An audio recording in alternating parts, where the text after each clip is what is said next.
You guys aren't seeing this, but we're watching on Zoom. Pretty rough cut guy, nice 5 o'clock shadow, camo hat, the whole works. He's the closest thing to a GQ model that we've had on. Exactly. Oh, I appreciate that, gentlemen. Did you ever take any crap for drinking strawberry lemonade cider? I mean, other than you're like, hey, I own the company. Well, yeah. Let's be clear. A couple of things. Growing up in Armada, I'm a Busch Light, Bud Light guy, drinker, and so I make no qualms about that. But we kind of understand where our bread is buttered. 65% of our demographic is female. There is a podcast in Iowa, Farm4profit was named by they. Fate stirred up a banker near, then quick came an auctioneer. Making profit was their first goal, oh boy, oh boy, oh boy. Soon may the farmers come to bring us guests and beer and fun. One day when the recording's done, we'll take our mics and go.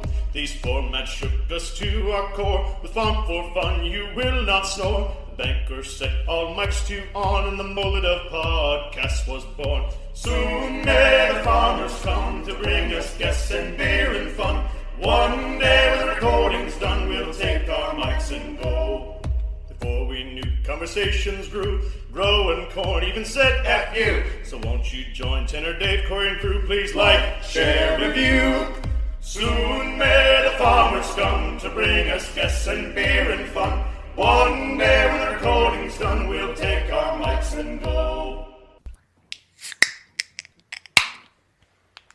All right. It's time for a Farm for Fun episode. This is Tanner Winterhoff. This is Corey Hillebo. And this is David Whitaker. Thank you so much for joining us again, listeners. We know your ears could be a lot of different places, and you chose this episode, and we promise not to disappoint. You are the reason this podcast is gone and continues to go where it's going. Thank you for sharing, liking, rating, and leaving those reviews, especially one just like this. Our listener review today is brought to you by Brant, where nobody works harder than Brant to keep you productive and profitable. We like to think that there's no podcast that tries to do more of that than Farm for Profit. So let's see what you had to say about it. The new Brant XT grain cart delivers unmatched forward auger reach, side auger reach, and discharge spout clearance for easy positioning, with sight lines that allow you to actually see what you're doing while you're doing it, saving you time with each load and getting you back to the combine sooner. They say hindsight is 20/20. We say seeing what's in front of you is better. Lead the field with the new XT grain cart from Brant. So our listener review this week is A_Anderson_80. I think I know who that is. Aaron? Is that another A. Anderson? Aaron. Is he a BTO? Maybe. I think it's a buddy that I went to high school with. Oh, that's cool. If that's right, I'm not. It could. I'm sure there's a lot of Aaron Andersons. Summer series. Mm-hmm. Or I'm saying Aaron, so that's what I'm assuming. It could be something else. A. Anderson. Yeah. All right. Well, his review is really enjoying the summer series you guys are doing. Even though it's more focused on the Farm for Fun spin-off, there is still a lot of insightful content that comes out of it. These guys put on some really good stuff. So thanks, buddy. Yeah, we'll go with buddy because everyone that listens is one of our buddies. Yeah. Also, don't forget about Estes Concaves. They're working hard to help stop your rotor loss in your combine. They increase profitability by helping you combine faster with less damage to your grain. You got yours in yet, Corey? I just started working on them today. You got to get to this. Well, so I can't put them in yet, right? Oh, that's right, because you got to run your trial. So I actually have my old concaves out. We're working on the rotor right now. Then I got to put the old concaves back on so we can go out and harvest some wet corn. And then we got to bring the combine back in the shop, put the new concaves on. Oh, my. And go run right next to it so I can tell you how good they are. And that's exactly. the XPR, yeah. XPR2? Yeah. Gotcha. Nice. Go to EstesPerformanceConcaves.com, look for those XPR2 concaves, and try them out for yourself. But now is the much anticipated beginning of our show. Shut up and sit down. All right. Today on the Farm for Fun show, we've got a guest that has been here in studio, not in person, but with the drinks that he makes. He went to Michigan State University, came back to the farm. They were farming 800 acres and now just shy of 1,500 acres. They raised 42 different crops. 42? And the main one, they took apples and turned them into cider. From Armada, Michigan, Andrew Blake of Blake's Hard Cider. All right. Welcome. Thanks, guys. Thanks for having me on. And he's at the lake on vacation, taking a little time Away from R&R to come work and hang out with us. No, this is fun. This isn't work. Yeah, exactly. Yeah, and came across your guys' show and and loved it. Love anyone that's kind of progressing farming and all the things that we do. So kudos to you guys for putting on such a great show and creating opportunities for us to all talk amongst ourselves. Yeah, that's great. We really appreciate you joining us. Corey did a little bit in our introduction about who you are. Why don't you give your introduction of yourself for our listeners?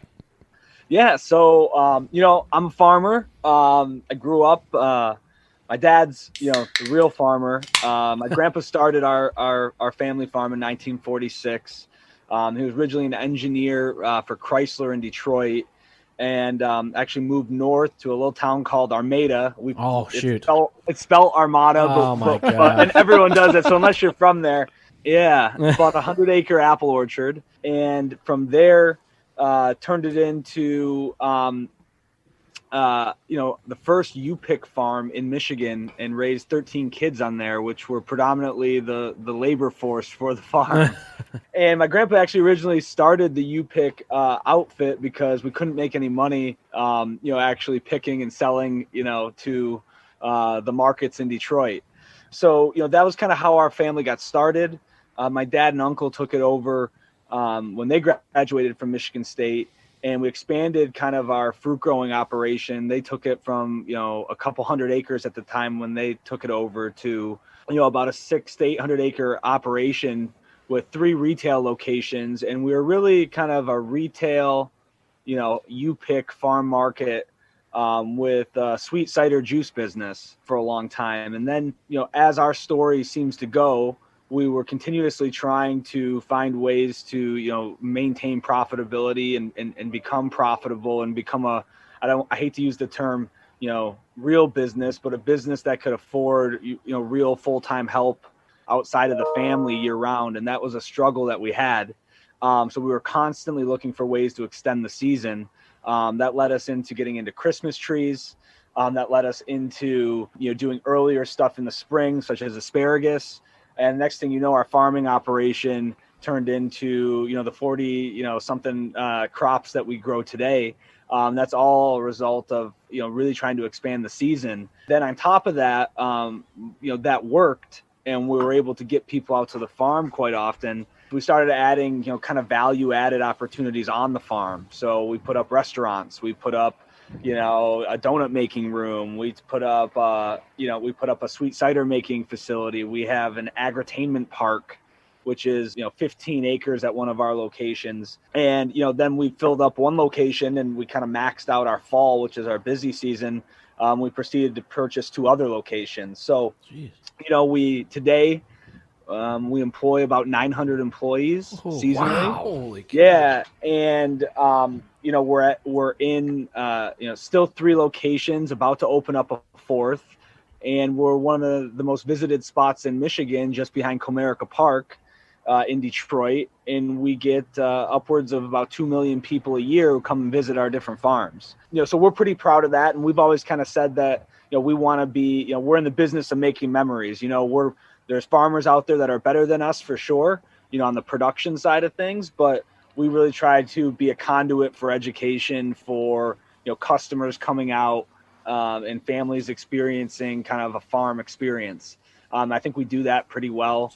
And, my contribution, I was at Michigan State, wasn't quite done having fun, wanted to come back, knew I was half the farmer my dad was. And so I figured I'd find a way to turn the apples into alcohol, and that's worked out pretty well for us. So sounds like the dream. That's that's got to be. I mean, I knew we were interviewing something that was pretty big. This has got to be like the biggest agritourism thing in the nation, doesn't it? I mean, there has to be. And the timing's almost perfect, because last night I got a DM on Instagram asking if we've ever talked to someone that's in agritourism, and the closest I had to offer them episodes was Brittany and T.R. Jones. Yeah, I was going to say. With their dairy, and a long time ago, Nikki Boxler up in New York with their maple syrup. So this is going to be a lot of fun. We don't get to talk to very many people, period, that grow this many crops, let alone have this kind of a business and sell booze.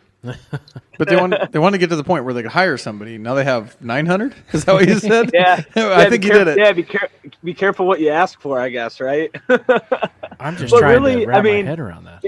Yeah, it is crazy though. I mean, that I'm, being completely, honest, that was always our challenge, because we never felt as a family that we could get traction. It always felt you would spend the whole year putting all this work in, you get through harvest, the people stop coming, you shut down, you regroup and you do all that, you take your vacations in the winter, all the stuff we do as farmers.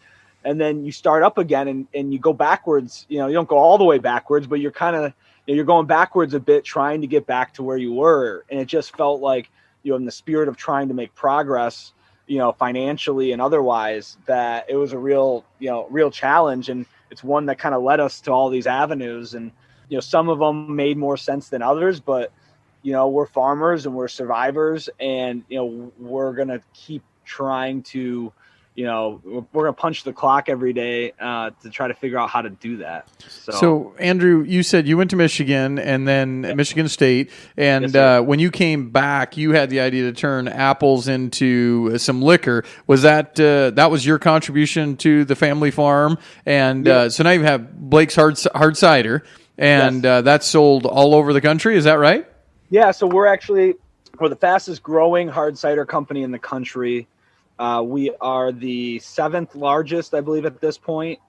And, we're one of the few that are independently family owned and operated. And, our whole slogan for Blake's Hard Cider is from our backyard.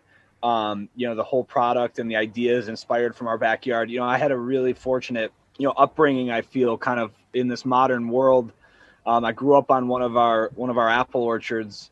And had just, one of the most unique upbringings, just kind of living on that farm, with animals and running and playing on the, in the trees. And I really just had a unique opportunity. And I grew up in the chaos of our, agritainment business, and I loved it. So I always had a real inclination to contribute and get back in the family business. I also know that, my dad and uncle, I think up until a few years ago, I never saw them take a day off in their life. And, I knew that if I wanted to come back, that I didn't want to, and the business was growing at that time and we were evolving. And, I was really cognizant of one, learning the current family business, which I'd grown up in and worked in my whole life. But 2, really trying to find an avenue to, create value for the family and for the business and for our employees and our customers, but also, to find something to hang my hat on a little bit that I could at least, kind of create my own lane.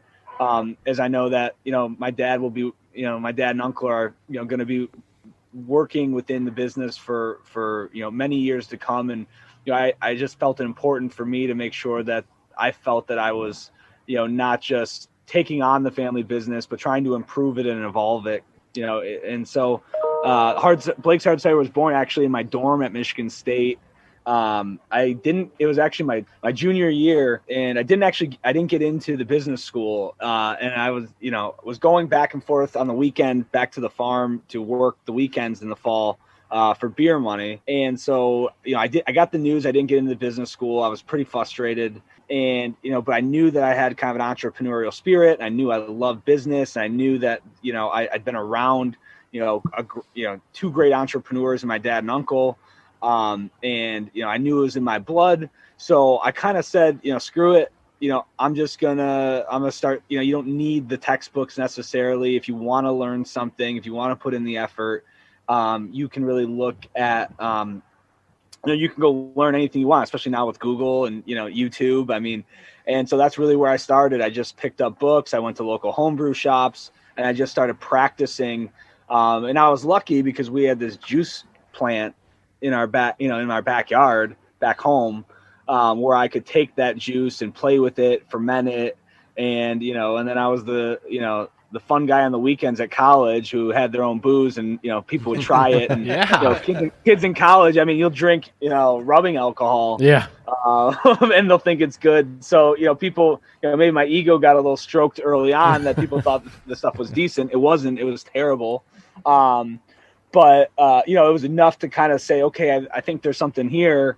And, and that's kind of how it started. And then after I got a good foundation, I went to other farms around the country who were doing it. Mike Beck from Uncle John's cider mill in Michigan.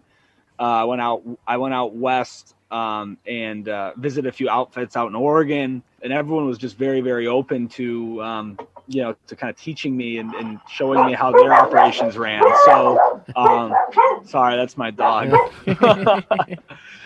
So anyways, that was kind of how the deal got started, and no plans for distribution or anything like that, but, did get, we started in a 1,200 square foot little production facility. And now I think we're under our production facility. And then we were just going to do it for our retail locations. Right. And I think today we're in about under 55,000 square foot of production facility at our one location. And, I think we're adding on, another 20 here before snow falls, hopefully. Yeah. So anyways, it's been growing and, we never really had any grandiose plans with it. It was just kind of a good idea that we punched the clock with every day, and kind of, things worked out and we got lucky a little bit. So Sweet. we'll take it. That's Sweet. quite the story. How about we pop one open? Yeah. All right, let's taste one of these. So he sent us a fantastic care package. So as you know, we've tasted some of Blake's hard cider, courtesy of Dole Distributing, on our episode before. So this is from the man himself, and this first one I'm excited for. This is from your backyard since 1946, Blake's hard cider apple pie. Ooh. So that's like 75 years old. I feel like we should be serving this warm. Oh, actually, I probably wouldn't be. That's probably not a bad idea, is it, Andrew? No, they actually in the fall, you throw some rum in there and you put some mulling spices, and it's like a perfect fall drink. But this was just our 75-year homage, kind of one-off apple pie product. We're kind of all things apples on the farm, so we thought it was a good way to commemorate our 75th anniversary. Apples, cinnamon, and vanilla, naturally gluten-free. Yep. Wow. That's it. This could almost be a candle. I feel like I'm drinking a candle. I like it. Hope it doesn't taste like a candle. No, but like I've got all of this. I can't stop drinking it. This is really good. What's the alcohol percentage on it? 6.5. Ooh, Should be. that'll do it. That'll do. It is 6.5. All right. I'll do it. What's your favorite Blake's hard cider? So Triple Jam sitting in front of you, there is our that's the number one cider in the country. It's actually a triple berry cider, that we sell, and that is the most popular cider in the country right now. So that one to me is a fan favorite because it keeps the lights on. Yeah. I was going to say it's his favorite because it's paying the bills. Yeah. I mean, I'm a little impartial. The El Chavo, our mango habanero, that's actually with habaneros we grow on our farm as well. With the mangoes, obviously, we get shipped in. But I'm a little impartial to that one because I created that one. That was the second recipe I ever made. So Oh, wow. that one's got a soft spot in my heart. How do you go to your second recipe having a pepper in a cider? He was in college. Yeah, well, that's why. I was in college, man. Just trying crazy things, experimenting. Yes. So yeah. Oh, that is great. So also on these cans, it's kind of neat. He's got a dry to sweet meter. So this apple pie that we tasted is just a little bit past halfway between dry and sweet. But this was a damn good cider. That's very good. Nice. What makes it a cider? Is that just a beer that's made out of a fruit, or what makes it? Yeah, so technically so cider's technically considered a wine in the macro sense of categorization, and then kind of within that you have grape wine, and then you have fruit wine, and then there's a category called cider, which is fermented apples and or pear. So it's kind of a category unto itself, uniquely. So our if you see at the top, it'll say P. Blake's 5-apple blend. So we have a sweet cider that we sell to the public, non-alcoholic, that goes to the public, and we've been having that same recipe for about 70 some odd years, and that's really the foundation for all of our juices. And, we grow over 45 different varieties of apples, on our farm. And, our sweet cider is always comprised of, 5 specific that make, a really unique product. And we feel that comes through in the flavor profile. People like it. And it's worked for us. So, always going back to our roots a little bit to draw inspiration. And, the farm continues to be kind of a great muse for us, as we kind of create new flavors and develop new flavors. Apple pie, and I think you have the caramel apple there. Those are all things you find on the farm that we try to create flavors around. So each of these cans have the same 5 apple base. That is correct. Correct. And then you're just adding, so like strawberry lemonade, is that added before the fermented, or is it just the 5 apple blend fermented and then you add the flavor? Yeah, there you go. So it's the 5 apple blends fermented, then the flavors added. Okay. The lemonades actually, have a little. They're a little bit different. The lemonades mixed in there, but all the true ciders are actually, fermented and then flavor added. Yeah. So I gotta ask, okay, these guys might be IPA guys, right? and I'm more the fruity drinks like lemonade, strawberry, something. You're pretty. You guys aren't seeing this, but we're watching on Zoom. Pretty rough cut guy, nice 5 o'clock shadow, camo hat, the whole works. He's the closest thing to a GQ model that we've had on. Exactly. Oh, I appreciate that, gentlemen. But did you ever take any crap for drinking strawberry lemonade cider? I mean, other than you're like, hey, I own the company. Well, yeah. Let's be clear. A couple of things. Growing up in Armada, I'm a Busch Light, Bud Light guy, drinker, and so I make no qualms about that. But it's really a drink, first and foremost, that is extremely popular across both sexes. You're finding that younger and younger people, I think our generation, is a little more the beer drinking, kind. But I do see that the demographics are shifting. People's flavor profiles are changing, and we're happy to kind of offer that. But we kind of understand where our bread is buttered. 65% of our demographic is female, and I think 80% of the purchase power in alcohol, and you guys might not agree with this, but when you look at the data, it's the women who buy the drinks for the household.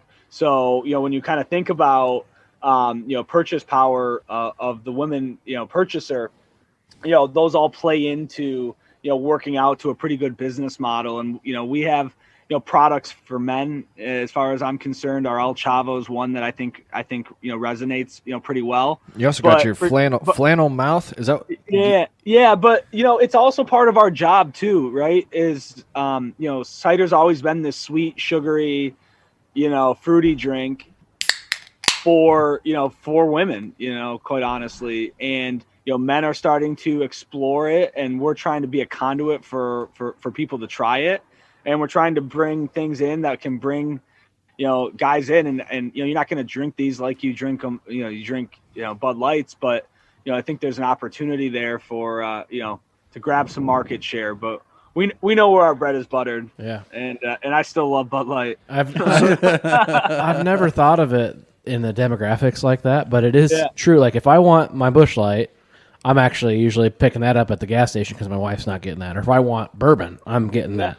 But when she comes home with alcohol, it's wine or it's some new seltzer that I've never heard of before, and she tries it and doesn't like it, and you end up finishing and then I have to finish it because no alcohol waste. That's the same way. So, I don't let my wife throw a half open. No, if she's going to try it, I will finish it. No matter how bad it is, it still gets thrown down the hatch. The other thing that I thought was kind of neat when I did a little research was the slogan that you made your ciders lighter. You talked about switching to the Mick Ultra. Yeah. You made your ciders lighter, but it wasn't just the fact that you took some calories out of the cider. Your whole company put a focus on, was it just health in general? Yeah, I mean, we're in an interest. So I always said like Blake's, kind of, expanding the aperture out a little bit. And we talk about Blake's, we really kind of hold our kind of thought process in 3 business models. It's food, beverage, and entertainment, and obviously the farm being a key component driving all of those. And when we kind of look at, servicing, all of our customers, I think we have to some degree take in, kind of certain trends and see how we can make them relevant as it relates to what we do.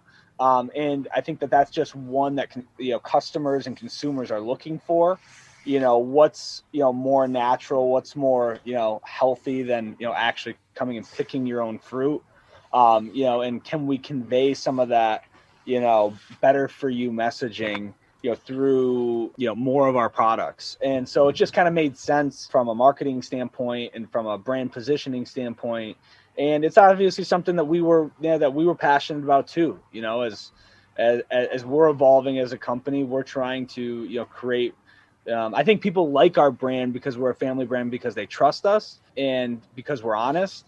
And I think that we want to be able to be a company that has very limited ingredients. It's not like you're getting a 20,000 ingredient list. When you pick up our products, the products are clean, they're simple, they're easy, and they're and they're better than the thing that's made in a manufacturing warehouse somewhere in some city. As I was reading that article, it even stated that you had a couple of employees that shed over 100 pounds during that process. But yep. Good for them. I'm not worried about that. Mm-hmm. When you make something lighter, are you adding water? How do you make something that has less calories? Yeah. So there's a couple ways. Adding water is one way. So if you look at like Bud Light, Busch Light, right? There's different calories, different carbs. It's the same base. There's just it's just water added. You can ferment differently. You can use different yeasts to to basically chew out, eat out the sugars of the ferment. Also, as it relates to the carb base, whatever you kind of base your liquid with. So there's also a distillation process you can use to make those products, lighter. So just depending on the tooling that you have, there's methods to do it. Water is the easiest one.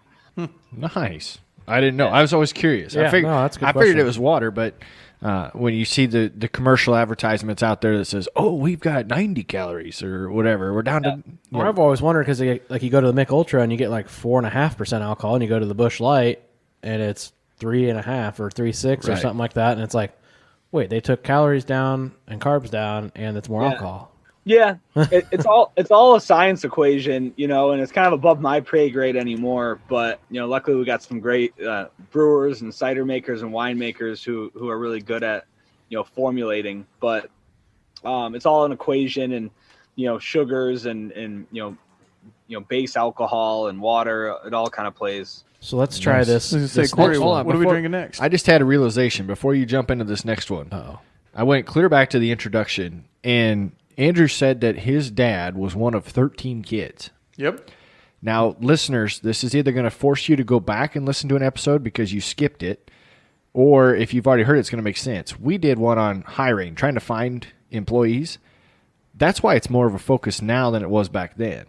They just had kids to make a labor force rather than to go out and try and find Yeah, 'cause they didn't non-relatives. have social media or anything to put out, hey, we're hiring. Need 13 kids. And then you could just tell them what they made. You didn't have to abide by whatever They they just got a ham sandwich. If you want your ham sandwich tonight, You want to eat? Yeah. I put this roof over your head. All right, that was my little. I had to throw that in there. So let's get into this next one, Corey. All right, we're doing the caramel apple, and this one has a little story behind it. Looks like you guys brought it back and partnered up with Carhartt, possibly, and you're doing some stuff for Detroit. Can you talk a little bit about that? And we're going to go ahead and try this while you talk about it. Yeah. So, that's part of our Kinder Cider initiative, which is basically kind of a philanthropic, arm of our product mix. And basically what that is we try to partner, when we release these are all kind of seasonal releases, and we all try to partner with a very, a nonprofit or charity that, that we align with. And, Carhartt's from Detroit, kind of working man city. And, we're very close with them as a company. Our values, I think, align, quite a bit. So, we've been looking to do more philanthropic stuff within Michigan, within the city with them. We partnered with the Urban Farming Initiative, to try to bring more kind of understanding of agriculture and farming and, food source, education to inner cities. So, it's a great cause. It's a great product, great partners, and just a way that we can kind of connect with more people and expand the umbrella of doing good and promoting a great product with great people. We just tried it. I'm having a problem here. I really wanted to find one that I didn't like to tell you in front of your face that it was not good, but I like this better than the apple pie. I like them both. Like I'm taking these over like a seltzery. Like if I'm going away from the regular beer, I'm going here. I'm waiting for the lemonade. Lemonade's my drink. Do that one next. What did you think of the caramel apple? I think it's good. I like the apple pie better out of the two if I had to pick one. This one tastes less like a candle. Hopefully it doesn't That's good. taste like a candle. No, this is really good. And, you said Armada, no big deal. When we first had these on, I'm pretty sure that I called it the Kinder Cider, like kindergarten. Oh. Yeah. It makes way more sense to be Kinder Cider. There you go. So I apologize there. But this is great and a cool mission.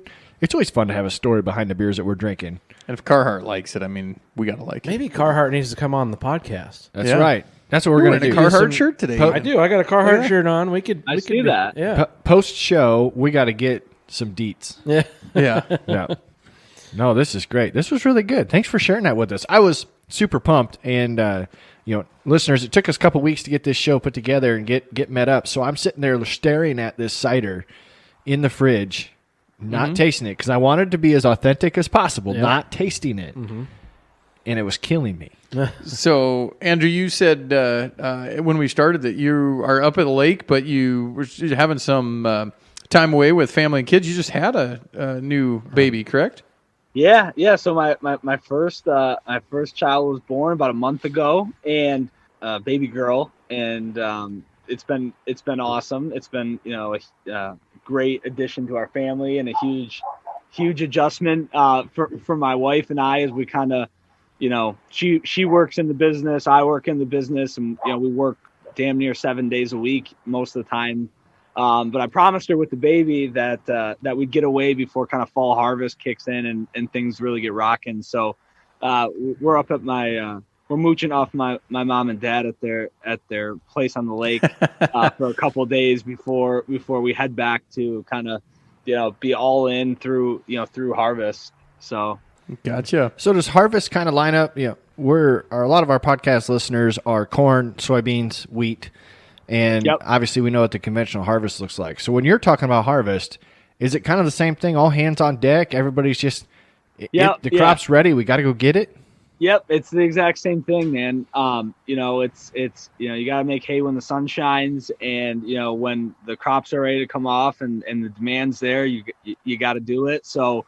It's one of those things that you can't really, you guys know it, you can't really explain it, but it's one of those things you live for and you love. I know I do, but it's hard to kind of explain to people that aren't, that aren't in it, haven't grown up with it.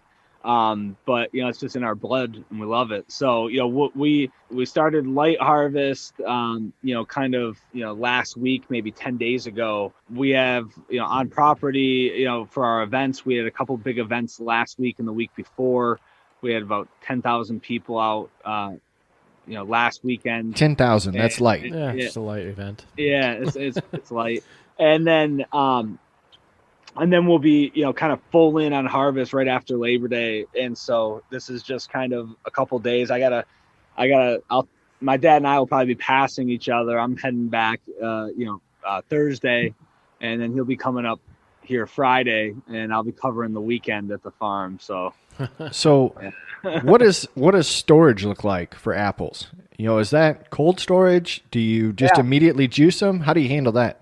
Yeah, so it's a little bit of both. It's immediate juicing, with certain varieties. Backing up a little bit, certain varieties hold a lot better than others. So you kind of got to keep that in mind. Early season is probably not great to store, so you're juicing those right away. As you get into storage, when you get into mid and late season, those are much better to store. They have higher sugar contents, better tannin, acid profiles. So when you look at that. we're pressing for fresh juice and for hard cider, both right away. Kind of all season from now through, February. And really we actually press year round. And then, we have cold storage, traditional cold storage, and you can get some really decent shelf life out of traditional cold storage. And then we have, as we plan into, kind of beyond March, end of February months, we have CA storage, controlled atmosphere storage, where we store a lot of apples. But when you pull out apples from CA storage, you have to kind of take them all. It's filled with nitrogen and oxygen's released. So, that's kind of those are expensive apples, but we do that for, late season, spring, summer, up until new harvest, kind of the productions. So you're selling some whole apples. You're not just juicing them all for cider. That's correct. Yep. What about when you're juicing? I mean, obviously you come up with like a what would you call it, pulp or something of that? Is that a byproduct? Where's that going? Is that going to like feed, or you drying it and turn it into powder? How does that work? Yeah, so that's a great question. That's actually a big opportunity for us. Some goes to feed. Unfortunately, we don't have enough. We don't have the farmers around. With the the right situation that need as much as we produce, and we produce a lot. Right now we actually use a very small amount for a cookie product that we make in our store, which is really, really good. So we do that. We have some that goes to feed, and some goes to a giant compost we have in the back of the farm. But I still think that there's a lot better of an opportunity for us to kind of create a more value added product out of that, because it is a huge byproduct that we're still not capturing the opportunity, I guess. That would be interesting. Now, I didn't think about the compost side, but obviously Michigan's a little bit of ways away from central Iowa. Right. For you to send it down here and send it to the feedlot, or for us to spread it on our fields. Yeah, I was just thinking from like the aronia berry industry, the ones that are doing stuff with them, the juice, and obviously the juice has a direct use, but then the seeds and the skins and all that have actually a lot of really beneficial health things in them, and they'll like freeze dry it and turn it into a powder, and that can go into a lot of different smoothies and health capsules and things of that nature. So so I still think there's a huge opportunity for us to do more with that. We do spread it, we put it in the ground where the acids allow. We do compost it, we do try to offload it onto feed, but I still think there's a better long-term solution for all of that, because it is a huge byproduct that we still handle a few times. Mm-hmm. That's a good point. I want to jump in here first, say congratulations. I noticed when we were doing a little homework for the show that you were part of the 40 under 40. Oh yeah. So that's pretty cool. Obviously that lends to say what type of a business you and your family are running out there. But the other cool thing I came across, and I can't lie, so it's always intimidating when we have other podcasters on the podcast. Yeah. Because we all don't know what we're doing. I mean, that's kind of what we find out. But you've got a podcast of your own. Talk a little bit about that. Well, thank you. The 40 under 40 thing was cool. I think that it was during COVID, so I think they had a short roster, and so they moved north to find me. But it was cool to be considered, and it's just kind of I got the award, but it's really all the work that our community and my family have done over the years. But I guess I'll take it for now. The podcast was it's called Everything Borrowed, and really it's just kind of as this business has grown up and as our business has become more and more popular, within the community and within the state and within the region, I've had the great fortune of being connected and communicating with some really interesting people, entrepreneurs, artists, philanthropists, politicians. And so during COVID, it was we were one of the few spots that was able to be open with kind of large gatherings last year, because we had so many, because we have acreage and we had ability to spread out crowds. So I just thought it was a good opportunity to kind of connect with people and to communicate. And it's taken off. We've had really, really good success. We've had some really interesting, people, from professional athletes to artists to entrepreneurs. So, ex NFL players. So it's just been a real blessing to kind of be able to do that. And, it's been a great learning opportunity for me. I'm sure you guys deal with it. You hear your tics and things you say that you're like, damn, I didn't realize I sounded that way or I responded that way. So I feel like it's been a great learning, lesson for me, and has allowed me to connect with more of the community. And that was really what I was trying to do. And also be kind of a vessel for people to tell their stories and for people to tune into them. That's awesome. Yeah, we learned that we say fantastic a lot. Okay, let's not say we. You guys have started saying it. I say it now. I picked it up. It's more just like making fun of you. Yeah. Hey, that's fine. You got to have something fantastic. to run with. Also. It is. It's a fantastic opportunity to make fun of it. Speaking of fantastic, let's go to the next one. Let's do it. Again, Blake's Hard Cider here, and family company crafted on their family farm. Strawberry lemonade, the one I've been waiting for. On the sweet to dry, it's sweet, which is up my alley. Very sweet. We combine tart lemon with sweet ripe strawberries and finish it off with their 5-apple blend to bring strawberry lemonade fresh from our farm to your fridge. It doesn't like pucker me up like I think it's like I smell it. So after the first time we tried this on the show, I went and bought more. This is very good. This is definitely a summertime drink. Mm-hmm. Yeah. I like it a lot. I had one last night at the establishment I was at. So you cheated.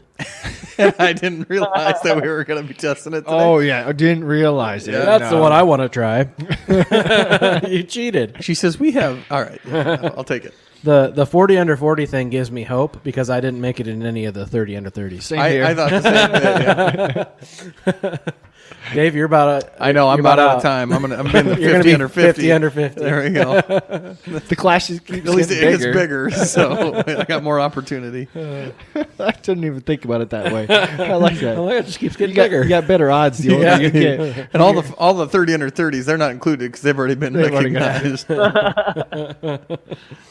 That's pretty cool. So you guys obviously are running a pretty tight-knit business over there, working with a lot of different social media challenges. COVID was obviously something that probably affected your business in different ways. So evolving is always happening, and that is one of the characteristics of the most successful people we've talked about on a frequent basis. I want to prep you here before we close out. We're gonna chat for a little longer, but we always ask all of our guests, the most successful people that you know, what do they have in common? So be thinking about that. We're not going to jam you with that question right now. Yeah, got it. But you guys have a large festival that you usually throw out. At least that's what I think it is. When I was going through the website, you guys call it Cider Days. So that probably changed during COVID, but Cider Days looks like almost I'm a freaking carnival. Like there's so much going on. I don't know how you do it. Yeah. So that's So Cider Days we just had this past weekend. That was the 10,000 person event this past weekend. And it's a carnival. It's a party, man. It's wine drinkers, beer drinkers, cider drinkers from all over the state. Food trucks, vendors. It's a ticketed party that we have. Live music, great bands. From the region. And it's an opportunity for us to kind of come together and throw a party. So we're all in on trying to grow our community and expose people to our brand and what we do. Cider Days is one of many festivals we do, but it's one of the most fun ones for sure. Nice. And the last question that I have, unless you guys have more before we get to the payoff question, is you mentioned through the podcast you've got to meet a lot of cool people, and obviously through your company you probably have too. Is there anybody that sticks out? One of your favorite people that you've ever got to meet? Oh, that's a great question. I had the opportunity to meet Dan Gilbert. I should say meet. I got to shake his hand, talk to him quickly. Who's kind of a huge business figure in Michigan and in the Midwest. He owns Rocket Mortgage. He owns the Cleveland Cavaliers. And he was a real just kind of inspiring kind of business person. And I thought that he's an MSU grad. as well. And I just thought that was a really unique, opportunity as far as someone who's really, done a lot with their family business and their business career. But I mean, there's so many cool people from all over. I met someone the other day that, from my hometown. I was at the bar sitting down, and was telling me old stories from Vietnam War, and I thought that was fucking awesome. So I just try to take in, everyone and all the opportunities to learn, and kind of connect as much as possible. So, it's cool meeting you guys. It's cool to fucking find, some farmers from Iowa who get down on podcasts. It's awesome. Yep. That reminds me of when I asked you that question, Dave. You talked about that gentleman who was a retired farmer that had all kinds of stories related to his toy tractors. Just knew everything about it. Just really interesting people. So that leads to the last question, Andrew. Yeah. Yes, sir. Most successful people that you know, what do they all have in common? They show up every day. I mean, it's I don't think it's overly complicated. I look at my dad, my uncle, or my two big mentors, and I try not to get too esoteric with a bunch of stuff. I look at what they do. It's not that complicated. They show up every day, and they, and they put in the work, and, and that's kind of the culture that we've ingrained in our company. That's what we do. We put our head down, we work hard, we don't expect things for nothing. And we know that if you work hard, you're gonna, that the universe provides a little bit, and things work out. So it seems like the people that I look up to are the people who seem to have put on a great living and a great life for them and their families. They show up every day. Some days better than others, and that's okay. But to me, that seems to be, one of the common threads I can see. I like it. That was a good answer. Show up every day unless you're at the lake. Well, then you can still show then up. you get on the, then you He still is show still up promoting right now. get on the podcast. He's here. He's showing up. I Yep. loved it. This was a cool opportunity. I'm glad that you took the time to sit down on the deck and hang out with us for an hour. Not very often do we for having me. not very often do we get the opportunity to talk to the man of an alcohol company. So that was cool to get the perspective. It's a farm at its root, and has a really cool byproduct that comes out of that. Can't thank you enough for jumping on the podcast. Listeners, don't forget about BW Fusion, bw-fusion.com for all your microbiologicals when it comes to your crops. Corey's going to have some good fall updates for us. And don't forget to like, rate, review, and share this podcast with all your friends. Not only would we appreciate that, but Andrew would also appreciate that. Go out there and get yourself a Blake's Hard Cider. I bet BW Fusion would have some good products for all 42 of those crops. I bet they would. Be interesting. I bet that. I mean, I know they're getting into like the turf side of things too. So some microbiologicals that can get out there and make us some even crispier apples. There you go. Well, you better get back to your family. Good luck with the new baby. And, thank you guys so much. Appreciate you guys having me on, and I look forward to catching up with you guys again soon. Yeah, if you ever get down to Iowa, come in studio. Hey, I go pheasant hunting in South Dakota every year, and I drive right through. So there you go. Nice. There we go. That's great. Corey, why don't you send us out? Yep. Crack a Blake's Hard Cider. You deserve it.